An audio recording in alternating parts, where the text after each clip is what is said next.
కర్ణాటకలో అర్ధరాత్రి ఘోర రోడ్డు ప్రమాదం. లారీ ఢీకొనడంతో స్లీపర్ బస్సులో మంటలు. దాదాపు 17 మంది సజీవ దహనం. కర్ణాటక రాష్ట్రంలో జరిగిన భయానక రోడ్డు ప్రమాదం తీవ్ర విషాదాన్ని మిగిల్చింది. బెంగళూరు నుంచి గోకర్ణకు వెళ్తున్న ప్రైవేట్ ట్రావెల్స్ స్లీపర్ బస్సును ఎదురుగా వచ్చిన లారీ ఢీకొనడంతో బస్సులో ఒక్కసారిగా మంటలు చెలరేగాయి. ఈ ప్రమాదంలో 17 మందికి పైగా సజీవదహనం అయినట్లు అధికారులు అనుమానిస్తున్నారు. చిత్రదుర్గ జిల్లా హిరియూర్ సమీపంలోని గోర్లతు గ్రామం వద్ద అర్ధరాత్రి సుమారు 2 గంటల సమయంలో ఈ ప్రమాదం చోటు చేసుకుంది.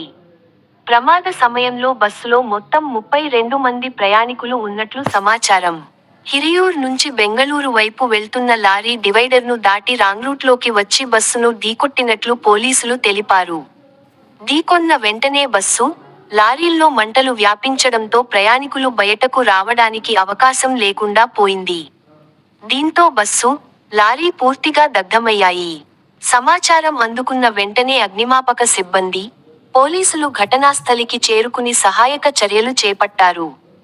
ప్రమాద స్థలాన్ని చిత్రదుర్గ ఎస్పీ రంజిత్ పరిశీలించారు. ఘటనపై హిరియూర్ పోలీస్ స్టేషన్లో కేసు నమోదు చేసి దర్యాప్తు చేపట్టారు. ఈ ఘోర ప్రమాదం రాష్ట్రవ్యాప్తంగా తీవ్ర కలకలం రేపింది.